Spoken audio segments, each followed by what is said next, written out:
വയനാട് ദുരിതാശ്വാസവുമായി ബന്ധപ്പെട്ട് ഹൈക്കോടതി വിധിയുമായി ബന്ധപ്പെട്ട് വന്നിരിക്കുന്ന കണക്കുകൾ വയനാട് ദുരിതാശ്വാസത്തിന്റെ വിശ്വാസ്യത തകർത്തിരിക്കുകയാണ്. എന്തായാലും ഇത് കേന്ദ്ര ഗവൺമെന്റിന് കൊടുത്ത മെമ്മോറാണ്ടമാണ് എന്നാണ് മുഖ്യമന്ത്രി പറയുന്നത്. കേന്ദ്ര ഗവൺമെന്റിന് ഇങ്ങനെയാണോ മെമ്മോറാണ്ടം സമർപ്പിക്കേണ്ടത്? SDRF നോംസ് അനുസരിച്ചിട്ടാണ് കേന്ദ്ര ഗവൺമെന്റിന് ഇത് സമർപ്പിക്കേണ്ടത്. SDRF നോംസുമായിട്ട് യാതൊരു ബന്ധവും ഇതിലെ പല കാര്യങ്ങൾക്കും ഇല്ല. മാത്രമല്ല, ഇതൊരു സാമാന്യ യുക്തിക്ക് നിരക്കാത്ത കണക്കുകളാണ് വെച്ചിരിക്കുന്നത്.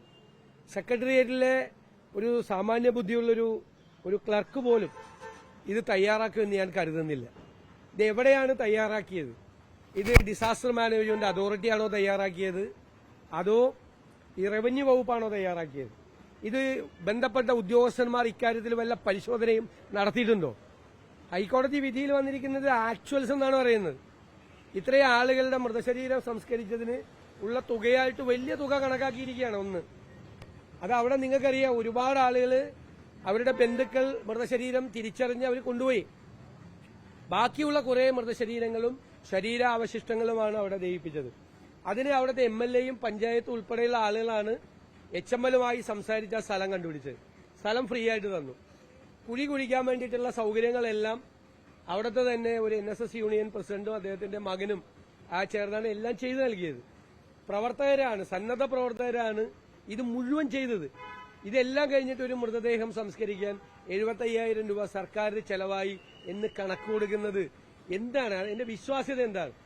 പിന്നെ വോളണ്ടിയർമാർക്ക് ഭക്ഷണം കഴിക്കാൻ അവിടെ തുടക്കം മുതൽ അവസാനം വരെ ഹോട്ടൽ ആൻഡ് റെസ്റ്റോറന്റ് അസോസിയേഷനാണ് ഭക്ഷണം കൊടുത്തത്, സന്നദ്ധ സേവകരാണ് ഭക്ഷണം കൊടുത്തത്. അപ്പൊ ഇത്തരം അല്ലാതെ തന്നെ കേന്ദ്ര ഗവൺമെന്റിന് വളരെ മൈൻഡ് അപ്ലൈ ചെയ്ത് വളരെ നന്നായി ശ്രദ്ധയോടുകൂടി ഒരു മെമ്മോറാണ്ടം തയ്യാറാക്കിയാൽ ഉറപ്പായി ഇതിനേക്കാൾ കൂടുതൽ തുക കേന്ദ്ര ഗവൺമെന്റിൽ നിന്ന് ന്യായമായി നമുക്ക് വാങ്ങിച്ചെടുക്കാൻ പറ്റുമായിരുന്നു. അപ്പൊ ഈ മെമ്മോറാണ്ടം തയ്യാറാക്കിയതിൽ തന്നെ വലിയ അപാകതയുണ്ടായി. വിശ്വാസ്യതയ്ക്ക് ഭംഗമേൽപ്പിക്കുന്ന രീതിയിലാണ് മെമ്മോറാണ്ടം തയ്യാറാക്കിയിരിക്കുന്നത്. ഈ മെമ്മോറാണ്ടം SDRF നോംസ് അനുസരിച്ച് അല്ല തയ്യാറാക്കിയിരിക്കുന്നത്. എവിടെയോ ആരോ തയ്യാറാക്കിയിരിക്കുകയാണ്. അങ്ങനെയല്ല ഒരു സ്റ്റേറ്റ് ഗവൺമെന്റ് കൊടുക്കേണ്ടത്.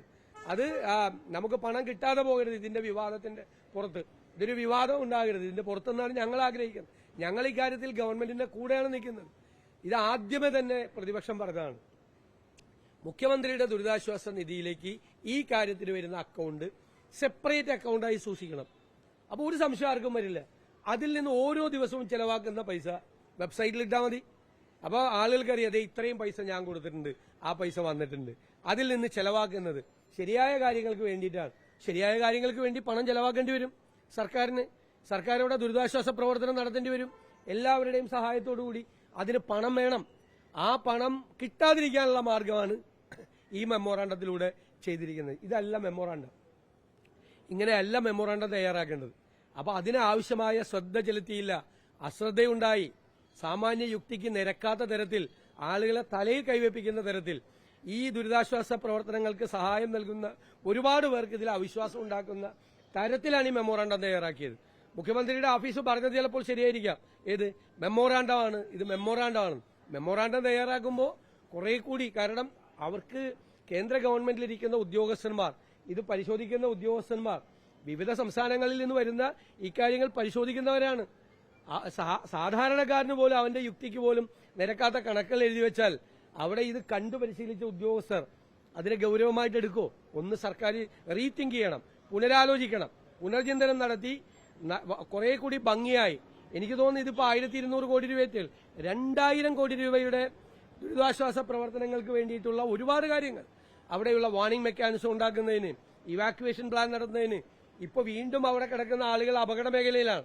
അവരെ റീലൊക്കേറ്റ് ചെയ്തില്ലെങ്കിൽ അവർക്ക് അപകടം ഉണ്ടാവും. ഇതെല്ലാം ഉൾപ്പെടെയുള്ള ഏകദേശം 2000-ഓളം വീടുകൾ പണി കൊടുക്കാൻ ഉള്ളത് ഉൾപ്പെടെയുള്ള കാര്യങ്ങൾ വെച്ചുകൊണ്ടുള്ള അതിമനോഹരമായി SDRF റൂളിന് അനുസരണമായി, അനുരോധമായി ഇത് തയ്യാറാക്കാൻ കഴിയും. എന്തായാലും ഇതിൽ വലിയ അപാകതയുണ്ടായി, വിശ്വാസ്യതയ്ക്ക് ഭംഗമേൽപ്പിച്ചു. ഇത് ആരാണ് ഇതിന് ഉത്തരവാദികൾ, ഇങ്ങനെ കൊടുക്കാൻ ഉത്തരവാദികൾ അവരാരാണ് എന്ന് അന്വേഷിച്ച് അവർക്കെതിരായി നടപടി സ്വീകരിക്കണം എന്ന് ഞങ്ങൾ ആവശ്യപ്പെടുന്നു. അത് ഞങ്ങളെന്തിനാ, ഞങ്ങൾ ഒച്ചയുണ്ടാക്കിയിട്ട് എന്താ കാര്യം? ഞങ്ങളാണ്, സർക്കാരൊന്നും മിണ്ടുന്നില്ലല്ലോ. നിങ്ങൾ പിന്നെ പ്രതിപക്ഷം എന്താ മൗനം പാലിക്കുന്നതെന്ന് ഇരിക്കുന്നത്? സർക്കാർ വല്ല പരാതിയും പറഞ്ഞോ? നിങ്ങളോട് വല്ല പരാതിയും പറഞ്ഞോ? ഒന്നും ആരോടും പറഞ്ഞില്ലല്ലോ. ആദ്യം ഗവൺമെന്റ് അല്ലേ പറയണ്ടേ? ഗവൺമെന്റ് പ്രോപ്പറായിട്ടുള്ള ഇത് കൊടുക്കുക. ഇത് കൊടുത്തു കഴിഞ്ഞിട്ട് അതിന് റീസണബിൾ സമയം വേണം അത് പരിശോധിക്കാൻ. എന്നിട്ട് കിട്ടിയില്ലെങ്കിൽ സർക്കാരാണ് പറയേണ്ടത്, ഞങ്ങളോടാണക്കാം ഇത് കിട്ടിയിട്ടില്ല എന്ന്. അല്ലാതെ പ്രതിപക്ഷം കിടന്ന് വെച്ചുണ്ടാക്കണം എന്നാണ് നിങ്ങൾ പറയുന്നത്. എന്താ അതിൻ്റെ അകത്ത് എന്ത് യുക്തിയുള്ളത്? അല്ല, അതിന് ഇവര് പോയി പ്രധാനമന്ത്രിയെ കണ്ടത് കിട്ടുമെന്നാണ് മുഖ്യമന്ത്രി പറഞ്ഞിരിക്കുന്നത്. സംസ്ഥാന ഗവൺമെന്റ് ഇതുവരെ ഒരു പരാതി പറഞ്ഞിട്ടില്ല. അപ്പൊ സംസ്ഥാന ഗവൺമെന്റ് പരാതി പറയാത്തപ്പോൾ പ്രതിപക്ഷം പരാതി പറയുന്നത് ശരിയാണോ? ഞങ്ങളിത് സർക്കാരുമായിട്ട് യോജിച്ചു ചേർന്നാണ് പ്രവർത്തിക്കുന്നത്. ഞങ്ങളൊരു വിഷയം ഉണ്ടാക്കാൻ ആഗ്രഹിച്ചില്ല ഇതുവരെ. ഞാൻ ചോദിക്കട്ടെ, തെറ്റുകൾ ചൂണ്ടിക്കാണിക്കാനാണെങ്കിൽ, കുറവുകൾ ചൂണ്ടിക്കാണിക്കാനാണെങ്കിൽ സർക്കാരിനെ പ്രതിക്കൂട്ടിൽ നിർത്താവുന്ന എത്രയോ കാര്യങ്ങൾ ഈ വിഷയമായിട്ടുണ്ട്. പക്ഷെ ഇതൊരു പുതിയ കൾച്ചർ ഉണ്ടാക്കണം എന്ന് വിചാരിച്ചിട്ടാണ്. നാട്ടിൽ ദുരന്തം ഉണ്ടാവുമ്പോൾ, ദുരന്തബാധിതരെ വിഷമിക്കുമ്പോൾ എല്ലാവരും ഒരുമിച്ച് നിന്നാണ് ഞങ്ങളെ സഹായിക്കുന്നത് എന്നുള്ളൊരു പുതിയ കൾച്ചർ ഉണ്ടാക്കാൻ വേണ്ടിയിട്ടാണ് പ്രതിപക്ഷം നിൽക്കുന്നത്. അപ്പോൾ ഞങ്ങൾ കിടന്ന് അനാവശ്യമായിട്ടുള്ള ഒരു ബഹളവും ഉണ്ടാക്കിയിട്ടില്ല, ഒരു തടസ്സവും ഉണ്ടാക്കിയിട്ടില്ല. ഗവൺമെന്റിനെ ഞങ്ങൾ ചെന്ന് മുഖ്യമന്ത്രിയെ കാണേണ്ടത്. രണ്ടാമതാണ് ഞങ്ങളെ മുഖ്യമന്ത്രി വിളിച്ചത്. മൂന്നാമതാണ് 2 പ്രാവശ്യം സർവകക്ഷി യോഗത്തിൽ. അതിലൊക്കെ പോസിറ്റീവായിട്ടുള്ള സ്റ്റാൻഡാണ് ഞങ്ങൾ എടുത്തത്. അപ്പൊ മുഖ്യമന്ത്രി പറയട്ടെ, ഗവൺമെന്റ് പറയട്ടെ, പണം തരുന്നില്ല. അവർക്ക് പരാതിയില്ലെങ്കിൽ പിന്നെ ഞങ്ങൾ എന്തിനാ പരാതി ഉണ്ടാക്കുന്നത്? അവർ പറയട്ടെ, അവർക്ക് പണം ആവശ്യമുണ്ട്. ആ പണം, ആവശ്യമായ പണം കേന്ദ്ര സർക്കാർ തന്നിട്ടില്ല. സാധാരണ കൊടുക്കാറുണ്ട്. സാധാരണ കണക്ക് വെച്ച് കൊടുക്കുന്നത് കൂടാതെ ഒരു അഡ്വാൻസ് തുകയായിട്ട് പെട്ടെന്നുള്ള കാര്യങ്ങൾക്ക് വേണ്ടി കൊടുക്കാറുണ്ട്. അതിവിടെ കിട്ടിയിട്ടില്ല എന്ന് സർക്കാർ പരാതിയില്ല. മനസ്സിലായോ? സർക്കാർ ഒരു പരാതിയില്ല. പിന്നെന്തിനാ ഞങ്ങൾ പരാതി പറയണത്? അത് അവരുണ്ടാക്കി വെച്ചാണ്. നിങ്ങളുണ്ടാക്കിയെന്നാണ് പറഞ്ഞത്, മാധ്യമങ്ങൾ ഉണ്ടാക്കിയെന്ന് പറഞ്ഞത്. ഇത് ഹൈക്കോടതിയുടെ വിധിയിൽ വന്ന സംഭവമാണ്. അത് ആരും ക്രിയേറ്റ് ചെയ്തതല്ല. ഈ മെമ്മോറാണ്ടം പുറത്തു വന്നത് ഹൈക്കോടതി വിധിയിൽ കൂടിയാണ്. നമ്മളെല്ലാം വായിക്കുന്നത് ഹൈക്കോടതി വിധിയിൽ കൂടിയാണ്. ഇങ്ങനെയാണ് മെമ്മോറാണ്ടം തയ്യാറാക്കുന്നതെങ്കിൽ അതിൽ ഒരുപാട് പാളിച്ചകളുണ്ട്.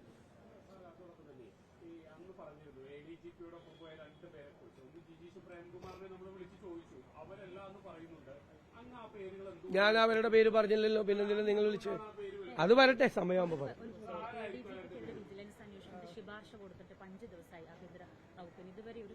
ഒരു നടപടി സ്വീകരിക്കട്ടെ. ഓണമൊക്കെ അല്ലായിരുന്നോ? 2 ദിവസം കഴിയുമ്പോൾ നടപടി സ്വീകരിച്ചില്ലേ പറയാം. ഭയങ്കര ദുരിതമാണ്. ആവശ്യമായ സ്പെഷ്യൽ ട്രെയിനുകൾ അനുവദിക്കാത്തതുകൊണ്ട് അങ്ങോട്ടും ഇങ്ങോട്ടും പോകാൻ വേണ്ടിയിട്ട് ആളുകൾ പാടുപെടുകയാണ്.